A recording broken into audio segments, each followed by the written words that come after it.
Welcome back to another edition of Disability Insurance Law TV. My name is Gregory Dell, and today I'm with attorney Stephen Jessup and Cesar Gavidia. And today we are going to discuss the Hartford Disability Insurance Company. Each week we do these videos and we discuss different issues related to disability and long-term disability insurance, and we discuss different disability insurance companies. Hartford Disability Insurance Company, if you're watching this video, you're probably aware, is one of the world's largest disability insurance carriers. And prior to today's video, I did some further research to see the size of the company so that you can have an understanding as to what you're up against when you deal with the Hartford Insurance Company. So, according to their recent numbers, and this financial information comes straight from their website, which obviously any of you can go to, their 2009 revenues were $24.7 billion, and their most recent profits for the first quarter were $319 million. So you're dealing with an extremely powerful company. They don't just do long-term disability insurance. They also have a variety of other products, but with regard to their group long-term disability and short-term disability, in 2009, they had revenues of $1,975,000,000, and they had a profit in their group long-term disability insurance division of $193 million.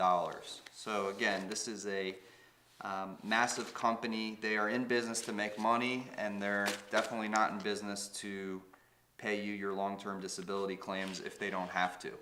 Don't get me wrong, I'm not saying that they don't pay people, because they do, but they're going to do everything that they can do to find a reason not to pay you. So we're going to discuss some things about Hartford today that would be relevant possibly to your future claim, and obviously if you're watching this video you have some kind of interest in Hartford, whether you're considering a policy with them or you have a claim, and at any time if you need assistance, feel free to call us and we'll answer any of your questions. First issue we want to talk about is what types of doctors does Hartford work with when they're evaluating a claim, and I think Cesar, you did some research on that, and you can talk to some of our viewers about that. Sure. Well, Greg, as you and Steve know, it's not unusual that Hartford will often go back to the same doctors they've used time and time again, and that they've paid, perhaps thousands upon thousands of dollars to do their peer reviews and their independent medical examinations. And in this case, out of the U.S. District Court in New York, a case against Hartford, Hartford tried to what's called move for summary judgment, and essentially what that is when, and it's a tool insurance companies use very often to try to get the case knocked out or a verdict in their favor before it ever goes to trial. And they tried to do this. The federal judge in this particular case denied Hartford's motion for summary judgment. And the reason was, at least what comes across and what's highlighted here, is that there was a serious conflict. The judge found a serious conflict with Hartford and the doctors that they employed to do a review of this particular lady's disability claim. And citing from the case, the Judge Lewis Kaplan said, "Plaintiff has raised more than a suggestion that defendant may have been influenced by a conflict in selecting doctors to review the plaintiff's medical records and in processing her claim. First, defendant obtained the services of Drs. Siegel and Drs. Garrido Castillo through the University Disability Consortium, UDC, and this is a company that they'll use, a third-party independent physician group that they'll use to look at and review disability claims. And this judge found that in 2006, Hartford UDC derived nearly 75% of its revenues from Hartford.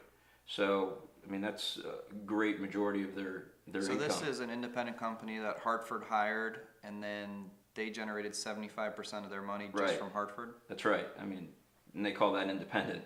Okay. And they go on to say, UDC and the doctors, it provides, therefore, arguably have a financial incentive to provide defendant with reports supporting denials of benefits.